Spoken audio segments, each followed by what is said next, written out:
Welcome. Good morning. We are so thrilled that you are joining us for another virtual seminar Grove, and we are very excited about our topic today, which is Every Brilliant Thing. And we're going to start with a format. We're going to have Brian kind of introduce what we're going to be talking about. We'll have the guests introduce them, and then at about 40 minutes in, we will be taking questions from you. So thank you for being here. Brian, why don't you talk a little bit about what we're talking about today, Every Brilliant Thing. Yes, hi, thanks, Michael, and welcome everybody to our second installment of the Utah Shakespeare Festival Virtual Seminar Grove. I'm thrilled today to have this panel on Every Brilliant Thing, a production that we did in 2019, which had an amazing impact with our audience, as well as our entire state and our region, and that's some of the stuff we're going to talk about today. Before I kind of give my feelings on the show, let's introduce our panel. We're joined today with our director of Every Brilliant Thing, and why don't we just spin it around the room and everybody can introduce themselves. Your first encounter with the festival, your experience with the play, and just kind of say hi, who you are and your association with the festival. Sure, I'm Vince Cardinal, and I am associated with the festival because I was an audience member first and a big fan. I directed The Foreigner with Michael Dougherty in it. And then this past summer, I did Every Brilliant Thing. Wonderful. Michael, you want to introduce yourself? Yeah, hi, I'm Michael Dougherty. My first time at the festival was back in 2015. I did a production of Charlie's Aunt, among other things. And that's actually when I met Vince through the REACH program. And then I came out, I think it was 3 years later to do The Foreigner. And then the following year, I did Every Brilliant Thing, and then was gifted the opportunity to direct the touring production about halfway through that contract with the 4 other fantastic actors you see. Cool. Jeremy. Hello, my name is Jeremy Thompson. I first worked at the Utah Shakespeare Festival in 2018 in Othello and the Liar, and then came back the next year. I was in Hamlet and the Scottish play. And then got to see Michael in Every Brilliant Thing. Loved it. He pulled me up on stage as the lecturer the first time I saw it. It was terrifying. And then we heard that we were doing the tour, and I auditioned for that and was one of the performers on the blue team. Cool, cool. Kat. Hello, everyone. I'm Kat Lee. This was my first year at the festival this past season, the 2019 season. I was in, what was I in? I was in Joseph and the Amazing Technicolor Dreamcoat and The Green Show, which was very, very fun. And then I also saw the amazing Mike Doe in Every Brilliant Thing and was so inspired to audition for it after seeing it. And then, yeah, I was one of the actors in the tour on the blue team. Yeah. Sammy. Hi, everyone. I'm Sammy Allred, and I've worked at the festival for a couple of years, on and off. I started in The Green Show, and I loved it so much. I still love The Green Show. And most recently, I was Mary Jane Wilkes in Big River a couple years ago, and the narrator in Joseph and the Amazing Technicolor Dreamcoat. And I was an actor this spring, fall, winter, in Every Brilliant Thing on the red team, and it's been amazing. So Cool. And Cordell. Hi, everybody. I'm Cordell Cole. My first interaction with the theater was in 2019. I was in the touring production of Macbeth. I'm not in the theater, so I said Macbeth. And I played Macduff, and amongst many others. And then I got an email from Michael asking me if I'd like to audition for Every Brilliant Thing, and he sent me the script, and I was pushing a buggy down a snack aisle of a grocery store when I read the first few pages of Every Brilliant Thing. And so that was my introduction to it. I sent off an audition via video, and Michael Doherty, Michael Barr, and Brian were gracious enough to cast me, and I toured with it with the red team with Sammy. Cool. Great. That's awesome. Well, thank you guys so much for being here. And that'll kind of segue, Cordell, your comment about when you sort of first read the play is a good segue, I think, for me personally. You know, this production came about in, about 2018 when we were looking at trying, putting together our 2019 season, and we were building the plays. And this play came across my desk, Every Brilliant Thing by Duncan Macmillan, with support from Johnny Donahue, who was the original narrator in the production. And I had the most incredible reaction to the play when I read it for the first time. It's the first play I think I've ever read where I immediately put it down and then I picked it right back up again and started rereading the play. It just connected to me so much personally. The themes in the play and the way the narrator utilizes the audience, enlists the audience in telling the story was completely unique, completely original, and yet completely universal. And it's one of the plays, well, in the last 10 years that I've read and I can visualize it happening for our audience here at the Shakespeare Festival. And that, to me, was a key sign. We have to do this play without question. I knew right away that it was going to have a great impact. And that basically spun off from our idea of let's put it in our 2019 season. We enlisted Vincent Cardinal to direct the production. Vincent had great success with The Foreigner. We had been familiar with Vince prior, with Frank Mack, our executive producer. And I loved Vince's take on The Foreigner. It was so human and yet very warm, and had all the things in the play that made it more than just a sort of a wacky comedy. There was so much heart in the show, and knew that he was the person to take on this show, because it really is about heart and life and people and hope. Hope during times that are challenging. And it tackles depression in a way that becomes universal and also very human, and lets you know you are not alone. And I loved the idea of finding the things around you to make you see things a little bit different. And so that really spoke to me. And I'd love to hear from Vince just some of your first impressions on the play while we were putting it together. Obviously, when you read a play like this, the first thing you say is, well, who are you going to have play the part? That's a very special individual based on the structure of the material. And I'd love to know, Vince, some of your early thoughts on what you thought when you first read it, when you were conceiving the production for us at the festival, and some of the casting around that, as well as just the overall process. Sure. Well, first of all, when you brought it up as a play to look at, I thought, oh, great, a show about depression with audience participation. This does not sound like my cup of tea. But like you, I picked it up, and actually on the first page I was hooked. And I just went on the journey immediately. And what struck me, first of all, it's not about audience participation at all. It's about audience immersion, that it's a full experience. And one of the things, this was not a first impression, but one of the things that really struck me in the preview was Michael saying to people, can you help me with this? Can you help me? Will you do me a favor and help me? Read these cards, say this. And there was something about the nature of an audience just so open-heartedly saying, oh, if you need help, yeah, I'll help you. It wasn't about their ego. It wasn't about how they felt. It was about participating in this community event that I found incredibly moving.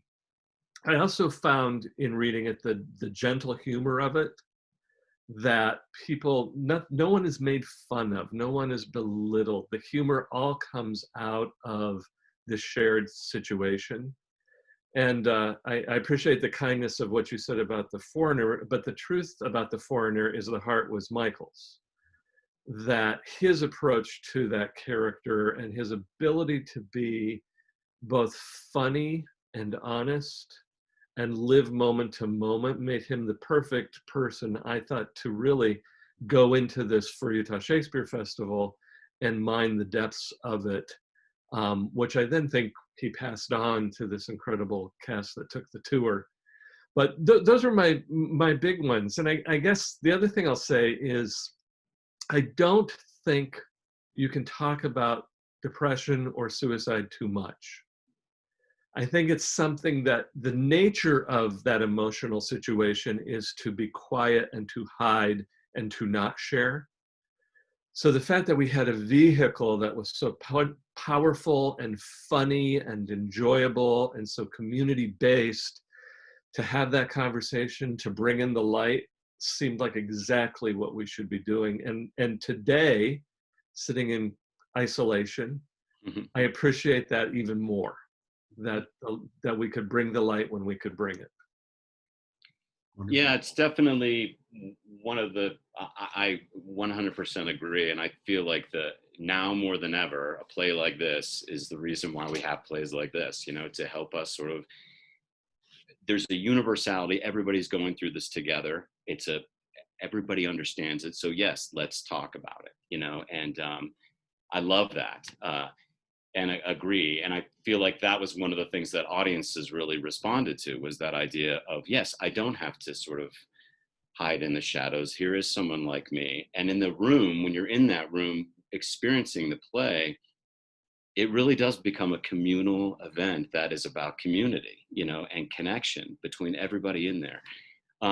Michael, one of the things I agree with Vince about your element of finding the heart and, within the foreigner. And I've known you for many years and we've worked together.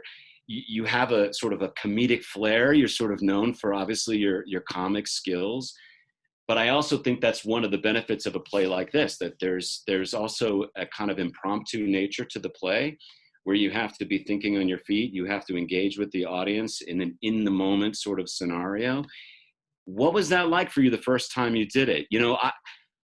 I always feel like a lot of times comedians are the best tragedians in many ways, because they understand that cycle of emotion.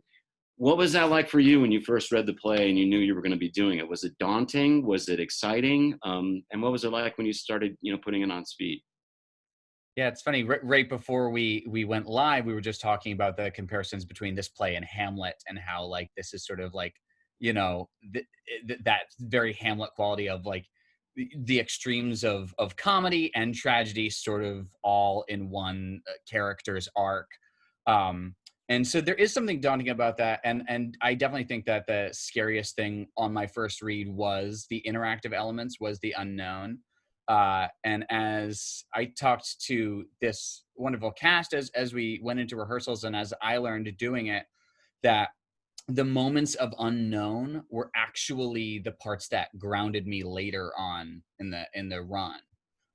Having those moments reminds everyone that we're all breathing the same air, that this is in fact a live event, like takes you out of movie mode and be like, oh right, this is a play. He could trip, and he has and will again, and like just the immediacy, dare I say, like danger of it, but not in a dangerous way, in a lovely immediate way.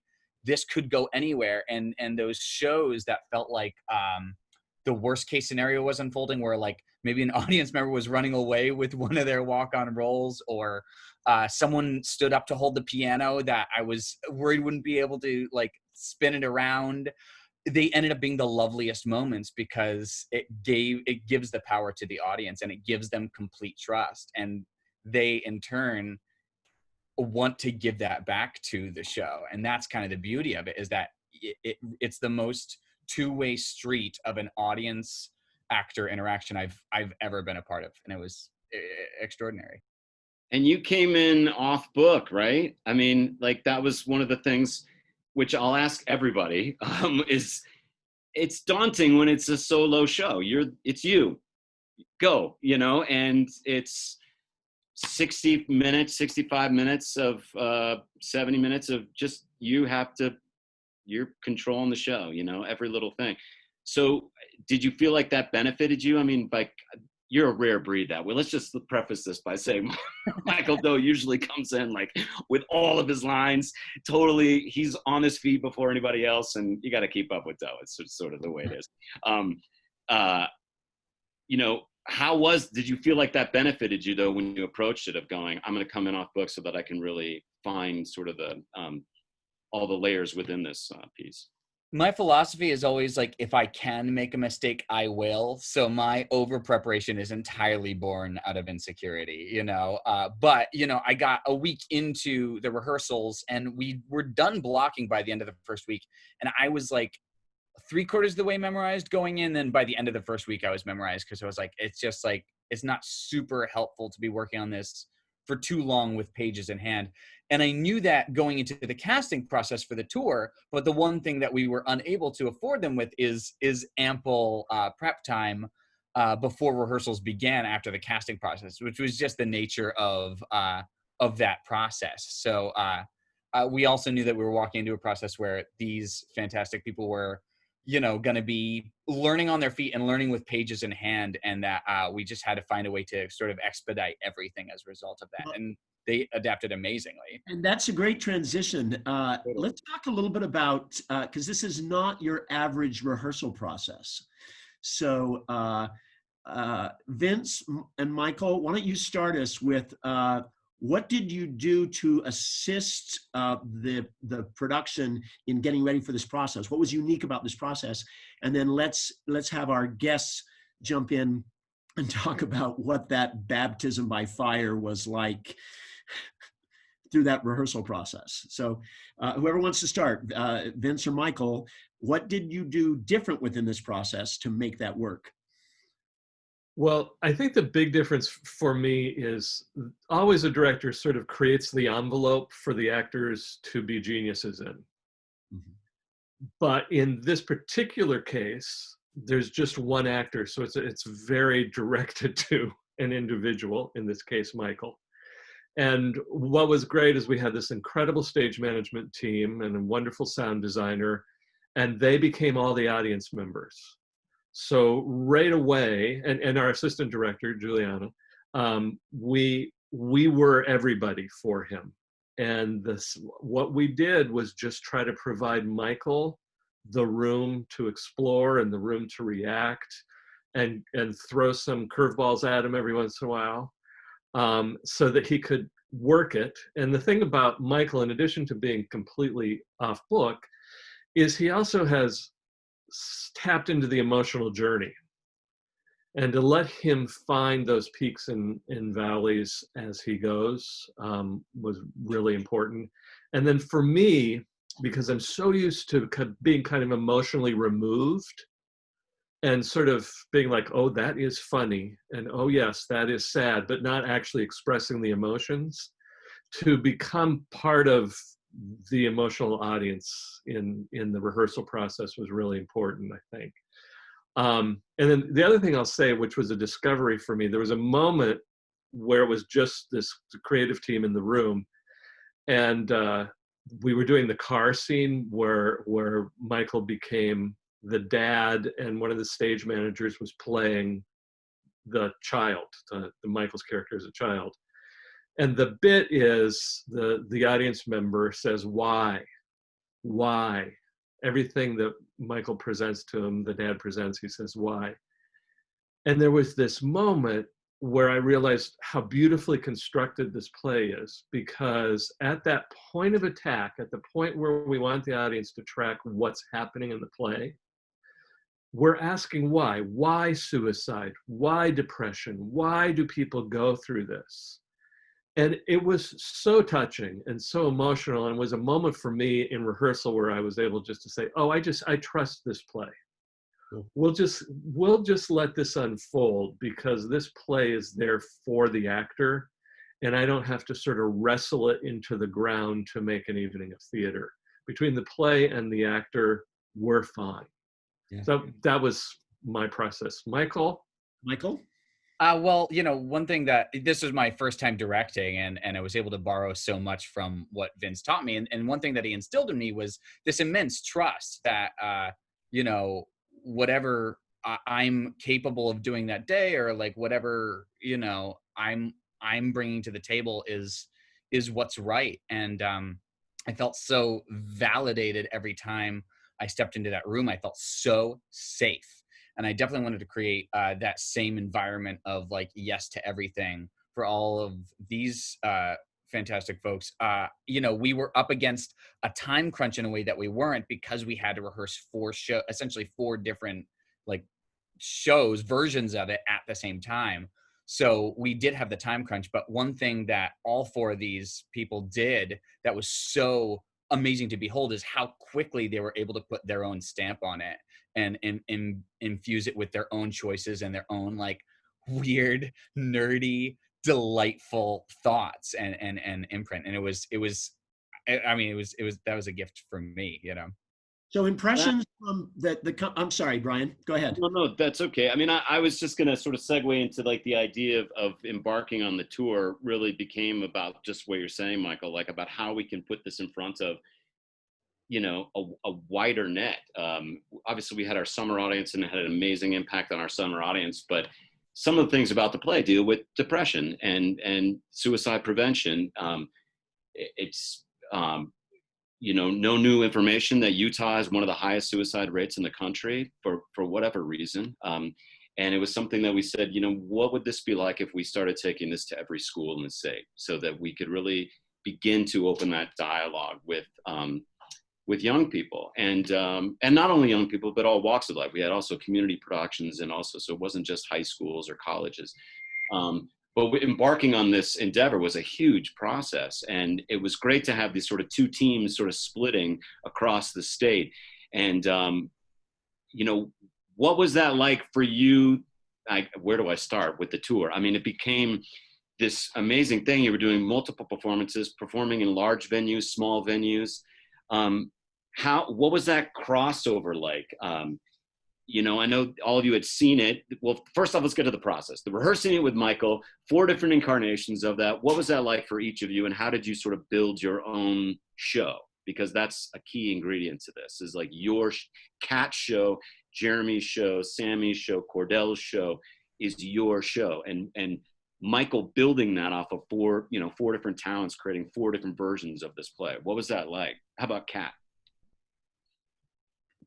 Yeah, it was, well, it was definitely kind of terrifying at the beginning when you're going through and trying to memorize the lines.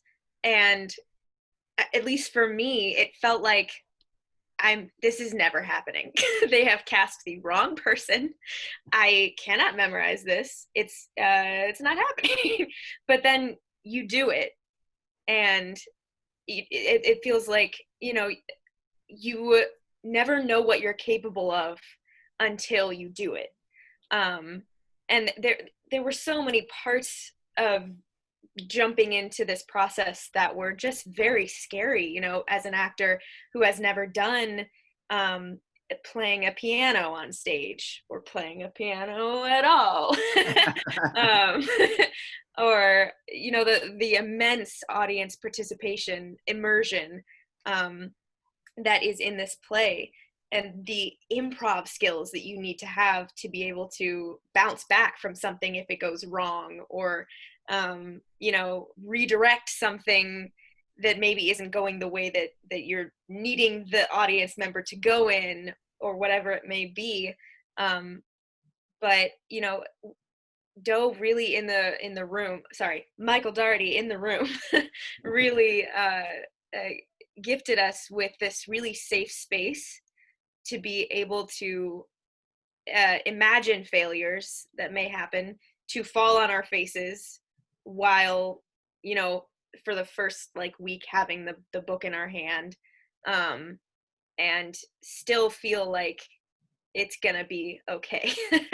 And, you know, when we started getting laughs from people, or things started getting emotional, it was little wins, little successes along the process that really, I think, built the confidence, at least for me. I can't speak for anybody else, but other comments from other actors, either process or because that's a real thing when you go out and do a show for the very first time in front of real kids, and you all had 4 very different experiences as that happened. So anybody who wants to jump in on that? Real quick, so the very first time I saw the show, I mean, I saw it in the summer, but the very first time that I saw it after I'd been cast, I actually went with Kat, and we went together to go see it, like excited. And it happened to be the weekend of high school Shakespeare competition. So there were so many students in the audience the first week that we went and saw it together. And this is very personal, but after the show, like finally being like, wow, you're going to do this yourself. I left the theater, and like Kat can attest, it was so weird. I went and sat outside, and I broke down, like crying, really a mix of like intimidation and like this strange like feeling of what we're going to do and embark on, because seeing those kids react the way they did was so huge for me. And being able to transition that from Michael Dougherty's vision and what he did to what we do, because it's going to be different, of course, because we're all different. And one of the biggest challenges for the better for me was being a woman doing it. I think Kat and I have had that conversation before of the challenge of taking it, because we had never seen it done by a woman before, and actually having to change it because we played women in the show, of course. And the relationship between, the dad scene in the car between a father and son versus a father and a daughter, and how that plays. And that was so fun and challenging to dive into that, and the dynamic between a father and daughter. And I was intimidated at first at the idea of like going back to the high school comparison, because we were all rehearsing together in the same room. And so it's like, am I going to want to copy so-and-so, or are they going to like copy me? But it ended up being so beautiful in that I think the moment we started, we all were doing our own things. And to me, it never felt like we were comparing, but it was beautiful to see the different directions in which each actor took moments. And it inspired me, but it didn't intimidate me, which was a beautiful realization to have. Good. Jeremy, Cordell, go ahead, Jeremy. I wanted to jump in on that, just the question of how did we create our own individual shows. And part of it is that I just wanted to acknowledge that we stole rampantly from each other, because we all had Michael to look at first. And then, so we had this framework. And then when we were rehearsing in the room originally, like Kat and I went out on the road together, but a bunch of the original rehearsals that we went to was Cordell and me, just because of the nature of the show schedules, with Sammy and Kat both being in Joseph.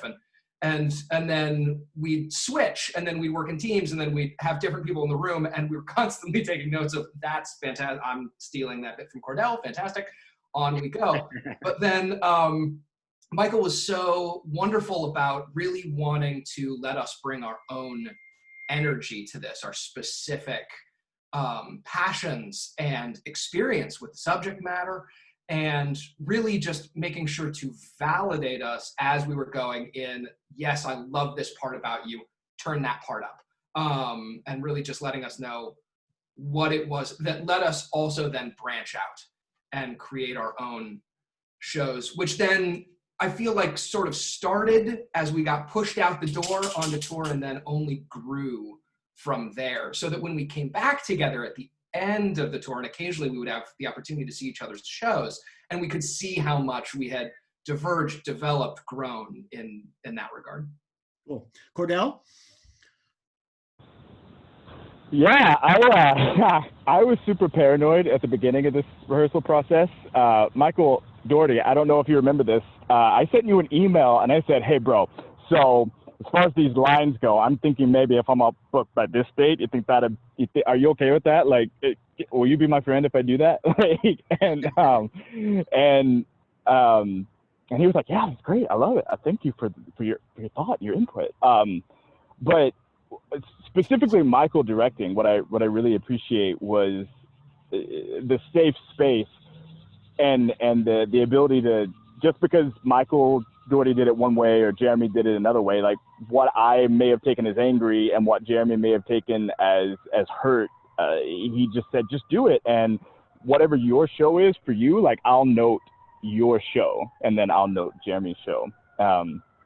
And kind of like Kat, I had never played the piano before in my life. And Michael said, I think you can do it. I think you can be great. I think you'll be great. And so like the whole rehearsal process, there was always, every day you walked into the room was like, Michael was like, you're going to do your show and you're going to be great. And I'm going to support you the whole way. Also, fun fact, in the rehearsal room, you would think after seeing a show 50 times, after doing a show 100 times or however many times, Michael would eventually check out and just be like, I'm just going to note it today.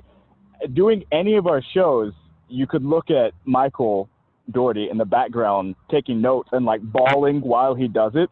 And at the end of it, he like takes a moment, wipes his tears and says, okay, now we'll note. So I think it was a great gift to have such a tender heart watching and guiding the show, because it spoke to the heart behind the piece, and it gave a heart behind the piece that I think was really important and really monumental to the process and for the students and everyone involved.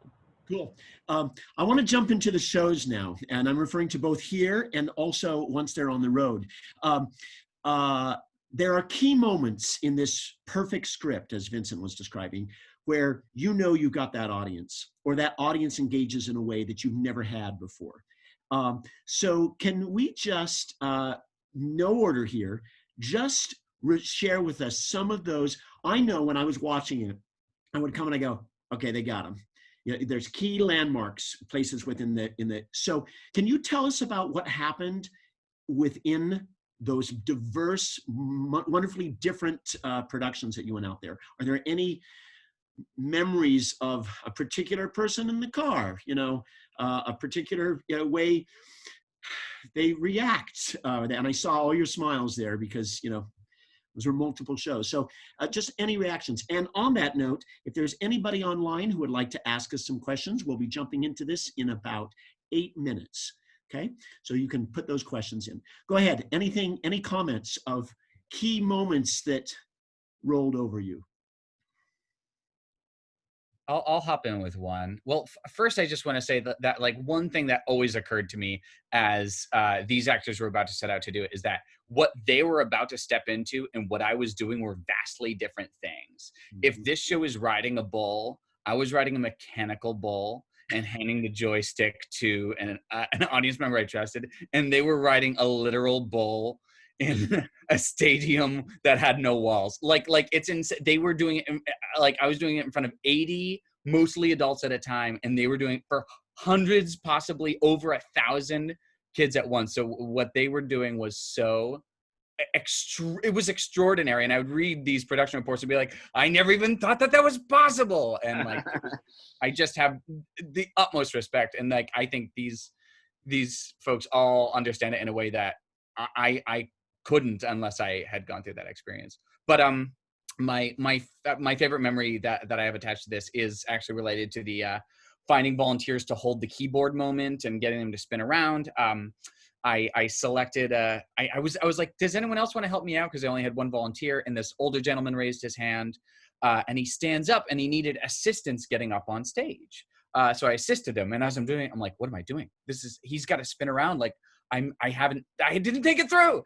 And then as soon as we start spinning, the man starts dancing and like mugging sinfully to the audience.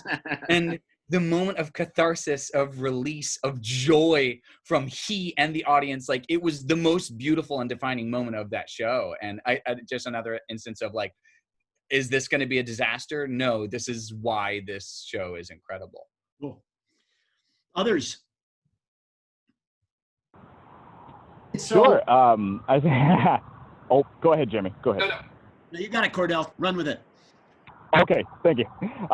So I remember we were at a school one day, and there's a moment in the show where I'm trying to flirt with the woman who eventually becomes my wife, and I'm talking about how we were in a library, and I literally say, "Oh, actually, can I borrow a couple of books? I need a couple of books," and we just take whatever books were given from the audience, and we run with it, and so we get to that point in the show. And Sammy's laughing. She remembers this. I say, "Oh, actually, can I get a couple of books?" And the guy goes, "I got one for you." And I'm like, "Great, I love it. What you got for me?" And he hands me a book, and I try not to look at it. And I always say what I was reading. And I was like, And so, and I talk about, and he handed me the Book of Mormon. And what do you do when you're handed the Book of Mormon? You open it up and you read the Book of Mormon. So we read the Book of Mormon with the children. And it was kind of like what Michael said. The breadth of like almost like aggressive and passionate like surprise and laughter from the audience like brought the show to life in a way that I'd never seen before. And there's another line in the show where I have to talk about the book again, and I literally have to say, so she returned one of my books to me, one of my favorite childhood reads, the Book of Mormon. And again, like one more time, like people lost their minds again, and it brings, I think stuff like that brings the show to life in a way that other shows, just for whatever reason, I don't know, don't, because it's unplanned and it's alive in a way that the audience is like, ooh, I might be a part of it, or how are you going to deal with this one? Jeremy. Yeah, for me, it's impossible to pick one moment. The moments with Dad always were amazing. Like, especially if Dad came back towards the back half of the show and is giving a speech at your wedding. Sometimes Dad would reference the car scene from earlier on and talk about like how proud he was of you, and how you had always talked about mental health and how you had always pushed through your struggles. And those moments were really moments where you knew that they had been paying attention and really soaking it in all the way through. But to pick one moment, there was a show early on in the run. It was actually back in Cedar City. We were at Off the Cuff Comedy Club. And it was, Cass laughing because she already knows where I'm going with this.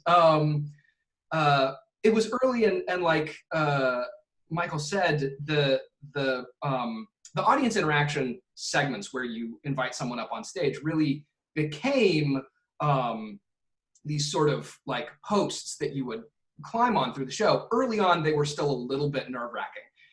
We were like, okay, how are we doing with this?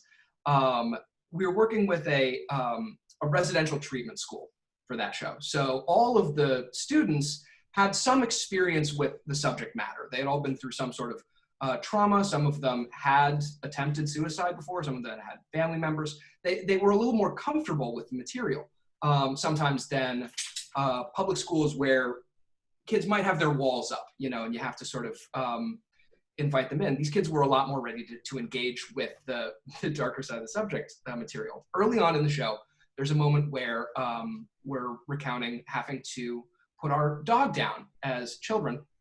And we are having this moment. And it's a sort of quiet and introspective moment. And because Monty Python is the glue that binds the generations together, this a student in the back yells out, "He's not quite dead," as I'm holding this coat, which is the dog, and I just lost it, and the audience lost it, and it was just, everyone took a moment to laugh. I had no comeback. We just had a little laugh, took a breath, and dived back into it, and I was so mortified, and I was like, I don't know how I'm gonna get out of this. Towards the end of this show, though, we got to the support group scene, and honestly, we could have just stopped the show there because they started responding to me in a very natural way. Hello, this is my first time here. And they said, welcome. Hi, how are you doing? And I was like, well, I'm not doing so great. And they were like, talk to me about it. And they started, it could have so organically just shifted into ending the play and launching into a talk back and just being that. We didn't, obviously, because there's a couple more beats that we have to get to. But I got to take just a little bit more time with that moment to honor the fact that they were ready to welcome me into their space and that we had gained that level of conversation. It was really incredible. Cool. Others? I can go, Kat. So like Jeremy, actually, it's a very similar kind of moment in the therapy scene when we go to therapy after a long time. It was actually Cedar Ridge Alternative High School. So it was like in Richfield, it was a beautiful little tiny school that we went to. And it was literally so small. There was like 19 of us in a hallway. And they brought their chairs out into the hallway, and we had this show. It's crazy to go from thousands to 19. But one of my very favorite moments ever was when I started doing the therapy scene of like, you know, it's my first session. I've never really do this, you know, like I know it's important to talk about things, but, and I said, when I was younger, I was so much better at being happy, at feeling joy. That's one of the lines. And one of these young men who maybe wouldn't have been paying attention in another scenario. These kids don't do theater. They don't know theater. Because like what Jeremy said, it feels so interactive that I said, it's hard to feel happy. And this kid goes off like in a good way. He's like, I know, I felt that like when I was a kid, I could like be happy. I had so much more energy, all this stuff. And I was like, it was like scary, but really amazing at the same time. And what is so brilliant about this script is that I could stay on book and communicate with this kid, because the next thing I said is in the line, yeah, you know, being a grown-up and being conscious of these problems in the world, you know, the complexities. And he's like, yeah, and the horrible things in the world. I'm like, yeah, the disappointments, right? And I'm saying the same lines as the dialogue, but I'm having a conversation at the same time. It blew my mind. And afterwards, that kid was like, I've always wanted to ditch these stupid assemblies, but I've never wanted to stay longer at a thing like this before. And I've never related so much to what you were saying. And I just was blown away that, and you know, like whether it's professionally with beautiful lighting, which sometimes we did have, or in a little hallway in an alternative high school, the effect is the same. And that was so touching for me. Yeah. Kat, I want to give you a chance to respond to that, and then we have an incredible question that will tie right into what we're talking about. So go ahead, Kat. Okay, cool.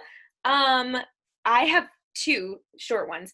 The first one was when I think it was Harriman High School, possibly, when I got to the bit where we bring the cart out that has all of our cards that we've collected over the years of brilliant things.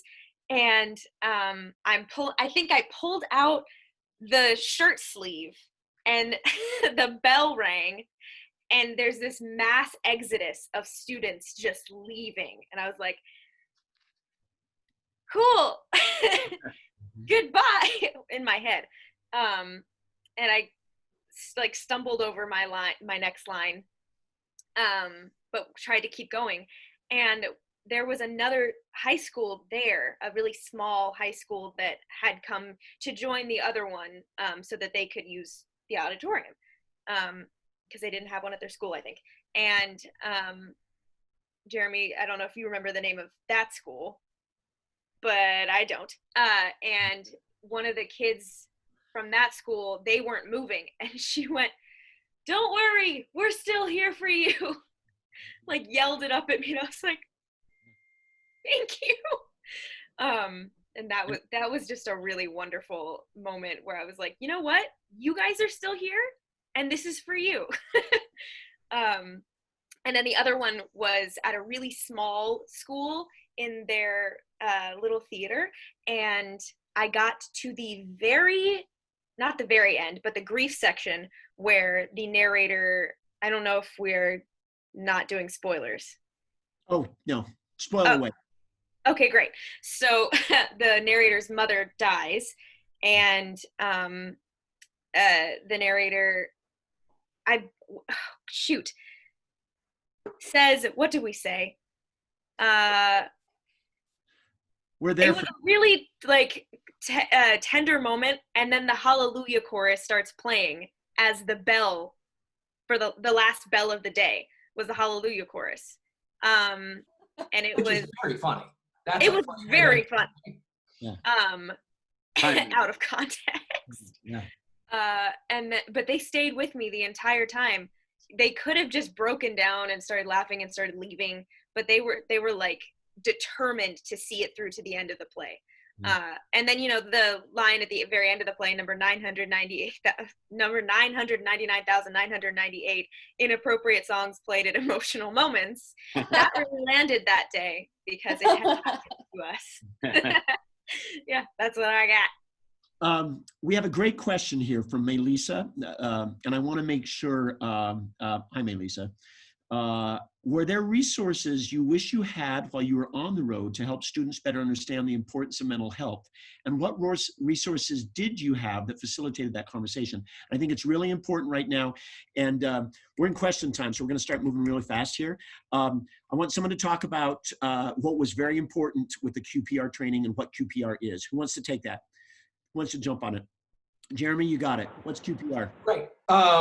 QPR stands for Question, Persuade, Refer, and it's a bit of training that we all got before we went out on the road.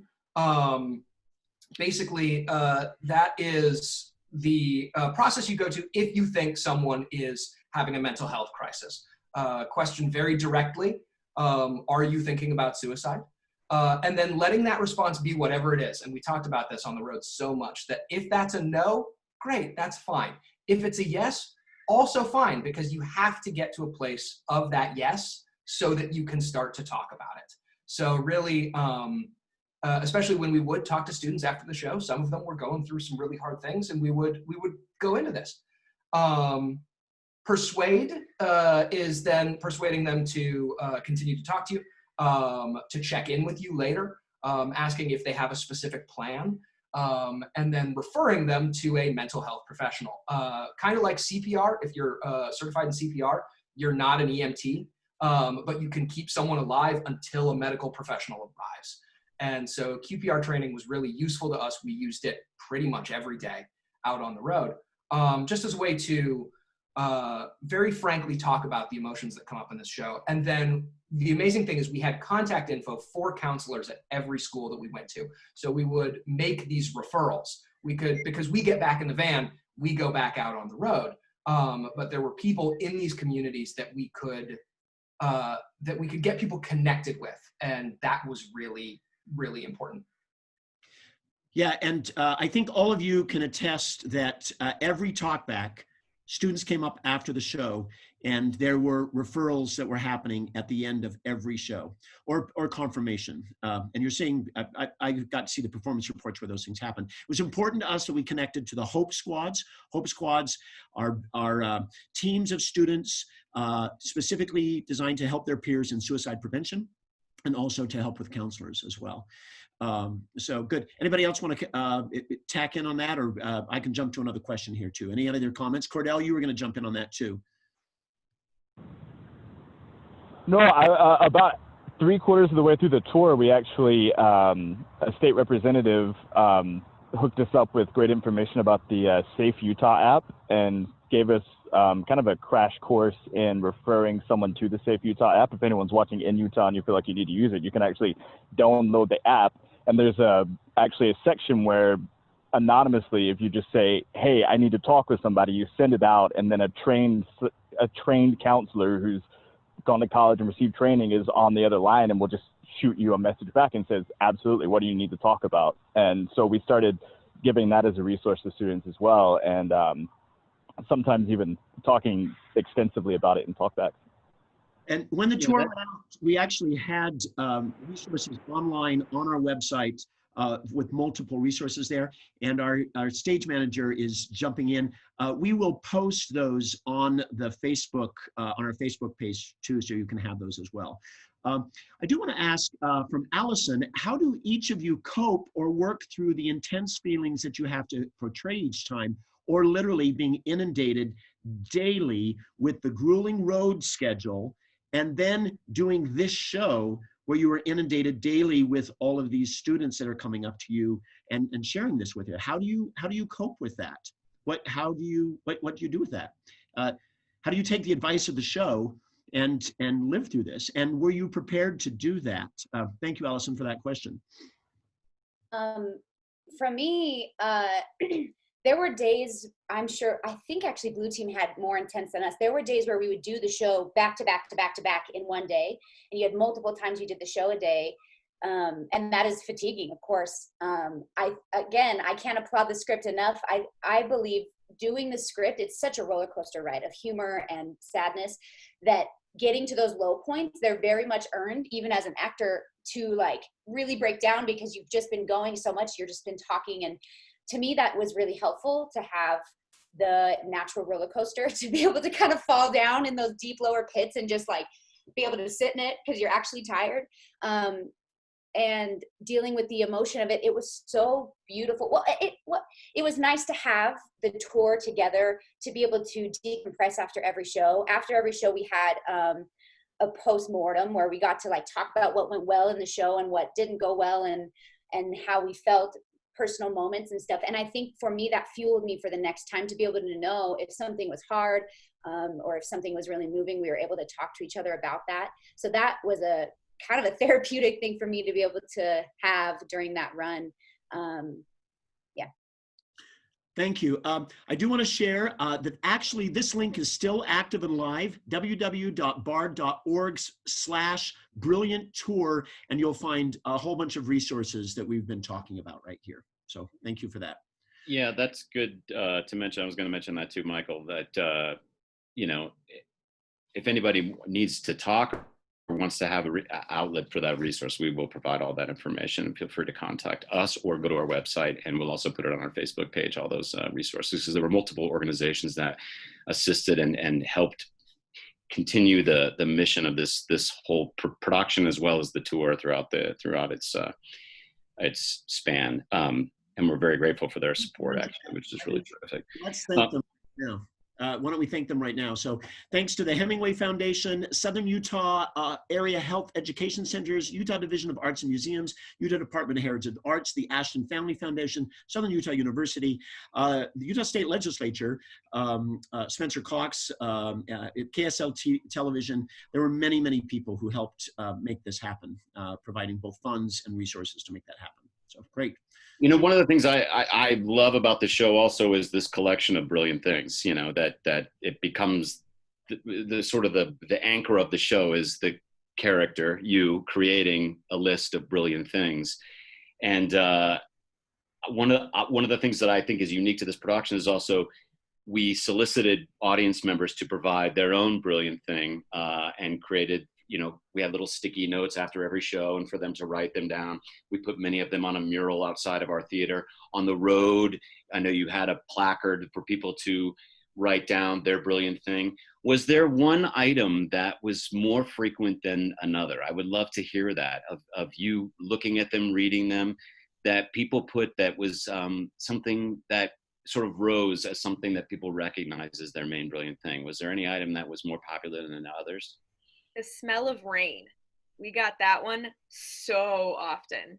Yeah. That's very accurate, because it's raining here in Cedar City today. So I love that Okay. it's happening during this panel, because I agree. That's beautiful. How about anybody else? I remember seeing, we got this one a lot, was the feeling of getting into clean sheets after having just shaved your legs. And honestly, I was like, I should try that.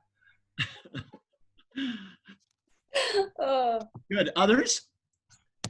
I remember a lot of ones on the wall that were just related to like inside jokes and like shared experiences among friend groups, which is just so lovely. Yeah. Okay, this one wasn't popular, but it was like a favorite one. I even took a photo of it of a student. It said something like, when your phone is still at 70% at the end of the day because you've been spending all day with friends and family. And I thought that was such a modern day, beautiful thing. Cool. To piggyback off that one, there was another one that said, maybe a couple in the phone series, and they were high school students. There were a lot of phone ones, but when your phone lasts at 1% as long as you need it to. Cool.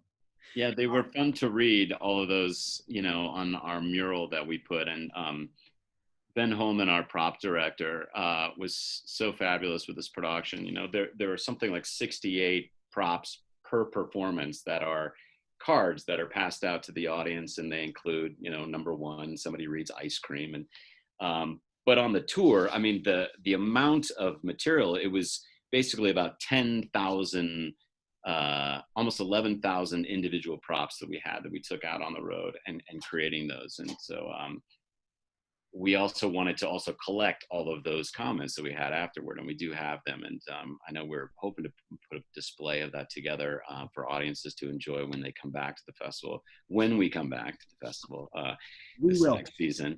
But that was something really unique and something I loved. Another element that I really loved was that each of you engaged with the audience after the performance. What was that like, talking to people? You know, a lot of times actors go away and people did just sit with the play, but to know that you were there having conversations, hearing feedback, personal stories, what was that like for you, Michael? Well, for me personally, you know, doing it because these folks had to do the talk back afterwards, and I was just going into the lobby talking to people directly every time. And I remember Jade, my fantastic stage manager, kept checking in with me like, hey, if this is getting too much for you, you don't have to do this every time. But I found that the catharsis was so great because what I was receiving, a lot more than like feelings of fear, that was being shared a lot less than like the healing power of this play and the ways in which they've like been able to like assess their trauma or just feel like somehow like seen or healed feels like the right word by hearing these words. And I always thought any feeling of exhaustion or of emotional expenditure felt just repaid in double by those conversations. Cool. Kat?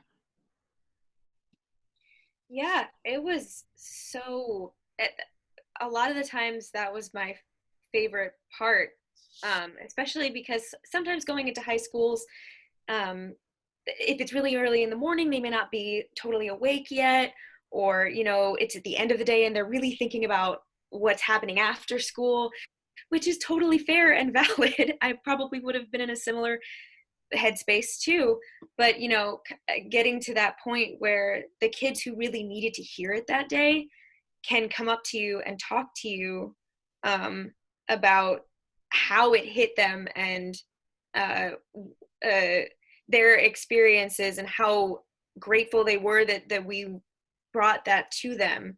That was really quite rewarding. And there were a few times at the end of the tour when some students would come up to me and very specifically say, this show saved my life. I had a plan and this show saved my life. And there is absolutely nothing that compares to that. Yeah. Cool. Jeremy? Yeah, it's once again impossible to pick out just one moment because there were so many of them. I really loved going into these communities and talking to kids that maybe hadn't seen much theater or weren't theater kids. Like, you always had the theater kids sticking around afterwards, which was fantastic. But occasionally you get these, you know, people from outside that bubble who were sharing feelings in a way that maybe they hadn't before. This kind of goes back to the question earlier, Melissa, about what resources you wish you had. I remember one specific kid asked at one point, why do we have to wait until we're at a crisis point to start talking about our mental health?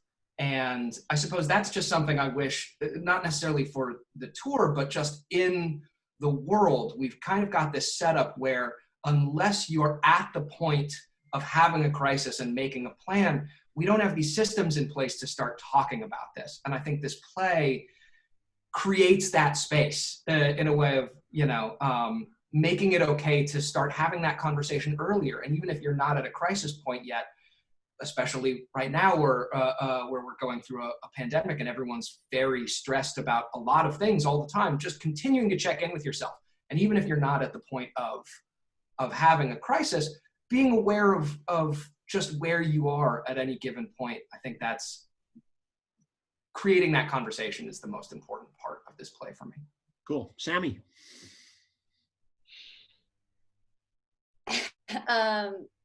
It was amazing. I the moments, the talkbacks were amazing, first of all, but being able to talk to the kids afterwards were unreal.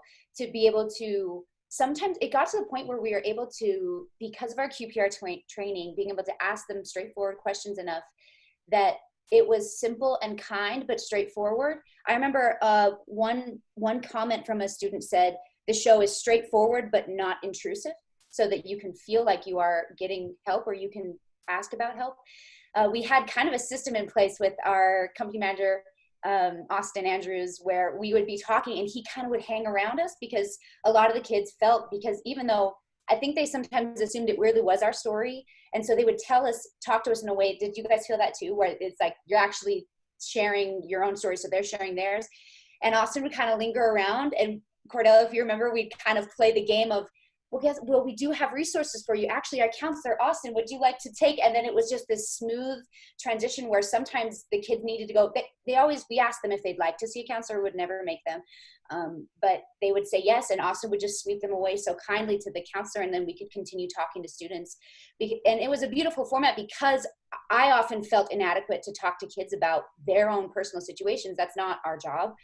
But to be able to have that acceptance of them to go talk to someone who can help them in a way that they felt they could talk to us, that was a really valuable system that we kind of set up for us. Amen. Well said. Cordell. I think two quick instances stick out in my mind. A student came up to me after a show one day and revealed to me how many times they'd attempted to take their life, and it was a staggering amount, to be honest, almost as many times as years they had in their life. And they said for the first time in their life, they finally understood what their mom goes through every time she gets the call that they've attempted again. And of course, like when a student tells you that, you go all the way through QPR training, or through what we've learned. And this student was actively seeing a counselor and was actively getting mental help that they needed. And the last instance was, we were at a school on Friday and then Monday. And on Friday, a teacher came to me and said, on Monday, you're going to be doing this show for my son at a facility where students who just need to go up and work on some things go, and they think about life and they get the counseling they need. And she said that someone in their life had taken their own life relatively recently. And so we went that Monday and we did the show. And the counselor came up to us after the show right before we were about to leave and said, hey, just so you know, we had a student here, and she described that student. She didn't know that we knew that student was there. She didn't know that I had talked to their mom. But she said, the student was here and this is the situation. And she said, so I went up and the counselor went up and talked to them after the show and said, how do you feel? And the student said for the first time, they feel like someone understands what they're going through. And that's not us, honestly. That's nothing that I did or anything. It's the writing of the show that's so brilliant, and every brilliant thing, and speaks to, I think, life in an authentic way and a cathartic way that I honestly haven't seen a show affect me or anyone else in a way like that before. Wonderful. I want to do a quick thank you to those. We've mentioned them at various times here. We're grateful to our stage managers, Jade Bruno, Emily Wilkie, Christine Nordby, our company managers, Austin Andrews, Jordan Simmons, our directors, assistant directors, Alex Kuiper, you mentioned Julian Burse, and grateful also for Lauren Rourke, costumes, and Chandler Oppenheimer too. And all of the full-time staff of USF. This would not have happened, either of these, without all the support that kind of brings all this together. Total served, there were total performances, 160 performances, that's the touring performances, and 46,000 plus students that were served with that. We're really, really, really grateful for the time you've taken here, and the conversation we hope continues. So I would encourage all of you online to keep having these conversations. Everything that was just said, especially in those last final moments, yeah, I've texted our control and saying we're about 5 minutes over and we're going a little long on this, but we were really getting into some great stuff there. That's what was great about this show is I mean, those four things: you're not alone, you're not weird, it gets better, life goes on, and keep having these conversations. I also want to thank Cedar City and Brian Head Tourism Bureau who make these possible. Brian, you have any final comments before we say sayonara? No, I just want to thank everybody so much for participating in this. You all are so special, and you've touched so many people's lives with this production, and I am immensely grateful, and I know our audience is immensely grateful. And when I'm 100% sure that this play has gone with you and will go with you from now and throughout your entire life. It's sort of one of those benchmark moments I find being as a producer. I've been here 10 years, and this production really rises to the top as being an incredibly special moment for the Utah Shakespeare Festival. So I'm incredibly grateful for your time, your energy, your support, your love, and your artistry. I do want to leave it with really quick, one of my favorite quotes in the play is, if you live a long life and get to the end of it without ever once having felt crushingly depressed, then you probably haven't been paying attention. And there's something about that line that just really hit me every time I heard it. And I think everyone listening now has heard that it has impacted them. But what I love about the play is the opportunity to look outside and look beyond and find those little things that sometimes make a difference, to make us carry on, to make us recognize that it does get better. And I invite all of our audience online, to please utilize the resources. If they're feeling like they want to have a conversation with anyone, please reach out, because it does indeed get better. And take a moment to stop and recognize the little things that sometimes we take advantage of. For me, I have my brilliant thing, and I want to ask everybody here as a closing out, your one brilliant thing that we could leave here with today.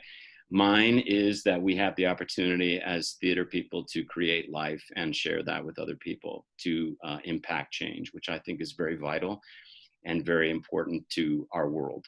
So that is a brilliant thing that I take great value in. Michael?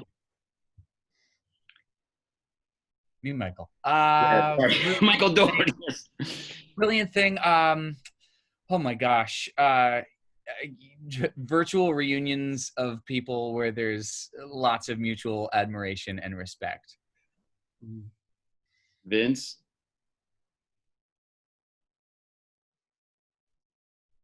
Oh, you're muted.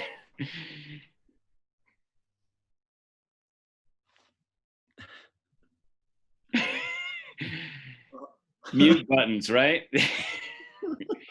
Cat. Everything just went crazy. Sorry. Oh, there you go. I think I was going to say today it's actors, but it might be figuring out how to use my computer. Cat? I have two. From the show number 4, The Color Yellow, and Dresses with Pockets. Jeremy? Today, I'm going to go with how silver lining to everything that's going on is that people who are so far away can seem so much closer. I now talk to people who are in Chicago or New York or Philadelphia or Cedar City as easily as I do people that live down the street. And it honestly makes me feel real close to people. Cool. Cordell? I think new friends. This show, I kind of feel like it almost like when you do something like this and you all go through something like this together, and I think it creates a bond. So creating new friends, and from the show, peeing in the sea and nobody knows. Sammy? My favorite one from the show was the feeling of calm that follows the realization that although you may be in a regrettable situation, there's nothing you can do about it. And I feel like that's kind of pertaining to all of us globally right now, and that there's nothing we can really do about a lot of things right now. But my personal favorite one is always finding money in your coat pocket from the winter before. Cool. Awesome. Michael? Bar? Number 1, ice cream. Love it. Hey, National Ice Cream Day is this Sunday, so take advantage of it. Yes. Bless you all. Thank you so very much. Okay. Thank you to everybody who listened and who's on Facebook. We're going to put some other resources up there. I've had a couple of questions on can we see a copy of that report, which we talked about? And we will see and facilitate that and make that happen too as well. So the gift just keeps on giving. Join us tomorrow at 1 o'clock. We're going to talk about our senior director, Dan, is going to be joining us, and we're actually going to talk about how that process happens. So thank you so much for being here. Bless you all and have a great day. See you. Thank you.